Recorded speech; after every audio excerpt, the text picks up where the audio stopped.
जो नौजवानों के भविष्य के साथ खिलवाड़ करते थे, आज वे लोग जब इन मुद्दों पर बड़े बड़े उपदेश देते हैं तो उनके उपदेश हास्यास्पद लगते हैं। वो कहते हैं ना कि सियासत की बाजी मैदान में नहीं अक्सर बूथों पर जीती जाती है।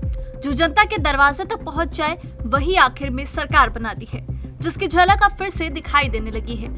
क्योंकि विधानसभा चुनाव भले अभी घोषित नहीं हुए हों, लेकिन राजनीतिक दलों ने अपनी तैयारियां तेज कर दी हैं। सबसे ज्यादा एक्टिव बीजेपी नजर आ रही है। सीएम योगी लगातार जिलों का दौरा कर रहे हैं। वहीं संगठन भी अब पूरी ताकत के साथ चुनावी मोड में उतर चुका है। बीजेपी ने साफ कर दिया है कि 2027 की लड़ाई सिर्फ बड़ी रैलियों से नहीं बल्कि हर बूथ तक पहुंचकर लड़ी जाएगी। यही वजह है कि पार्टी ने पूरे प्रदेश में एक साथ बड़ा संगठनात्मक अभियान शुरू कर दिया है। देश की कीमत पर राजनीति कर रहे हैं, छात्रों के नाम पर गुमराह करके, घेराव करके अव्यवस्था और अराजकता पैदा करना चाहते हैं। बता दें, बीजेपी ने उत्तर प्रदेश की सभी 403 विधानसभा सीटों पर एक साथ बूथ सम्मेलन आयोजित किए। इन सम्मेलनों में मुख्यमंत्री योगी आदित्यनाथ, प्रदेश अध्यक्ष पंकज चौधरी, दोनों उप मुख्यमंत्री केशव प्रसाद मौर्य और ब्रजेश पाठक, संगठन महामंत्री धर्मपाल सिंह समेत कई मंत्री, सांसद और विधायक शामिल हुए। नेताओं ने सीधे बूथ अध्यक्षों से संवाद किया और आने वाले चुनाव को लेकर विस्तृत रणनीति साझा की। बीजेपी की पूरी रणनीति इस बार बूथ स्तर पर फोकस करती दिखाई दे रही है। पार्टी ने प्रदेश भर के 1,80,000 से ज्यादा बूथ अध्यक्षों से संवाद किया। बूथों का सत्यापन कराया गया और कार्यकर्ताओं को मतदाता संपर्क, माइक्रो मैनेजमेंट और बूथ संचालन की जिम्मेदारी समझाई गई। पार्टी चाहती है कि चुनाव आने तक हर बूथ पर उसका संगठन पूरी तरह सक्रिय रहे और हर मतदाता तक सीधा संपर्क बनाया जाए। एसडीएम की भर्ती होनी थी, 86 भर्ती होनी थी। 86 में से 56 एक जाति विशेष के समाजवादी पार्टी ने सिलेक्ट कर। लेकिन इस पूरी कवायद का सबसे बड़ा राजनीतिक संदेश भी है। बीजेपी सिर्फ अपने पुराने वोटरों तक सीमित नहीं रहना चाहती, बल्कि उन इलाकों में भी मजबूत पकड़ बनाना चाहती है जहां अब तक समाजवादी पार्टी और बहुजन समाज पार्टी का प्रभाव रहा है। पार्टी ने अपने कार्यकर्ताओं से कहा है कि ऐसे बूथों की पहचान की जाए जहां विपक्ष मजबूत है और वहां विशेष रणनीति के साथ काम किया जाए। इसका मकसद ज्यादा से ज्यादा नए मतदाताओं तक पहुंच बनाना बताया जा रहा है।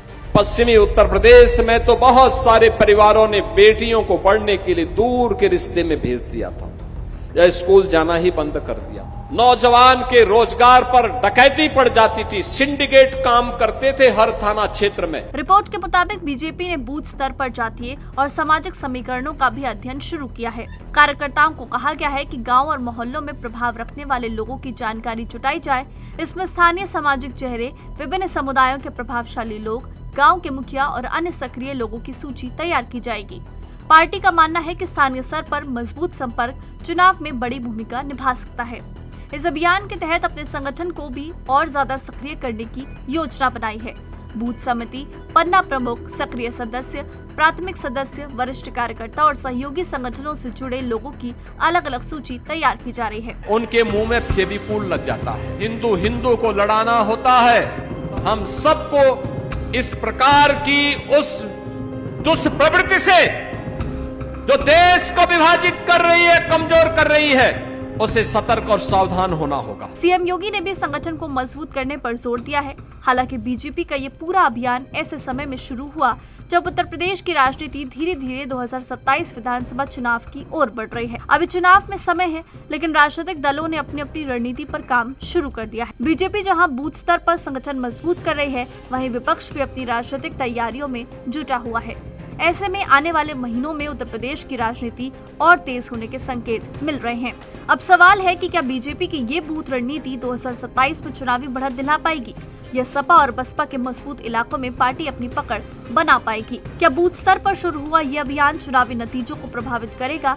फिलहाल इतना जरूर है कि बीजेपी ने साफ संकेत दिया है कि इस बार लड़ाई सिर्फ मंचों और रैलियों की नहीं होगी, बल्कि हर गांव, हर मोहल्ले और हर बूथ तक पहुंचकर चुनाव लड़ा जाएगा।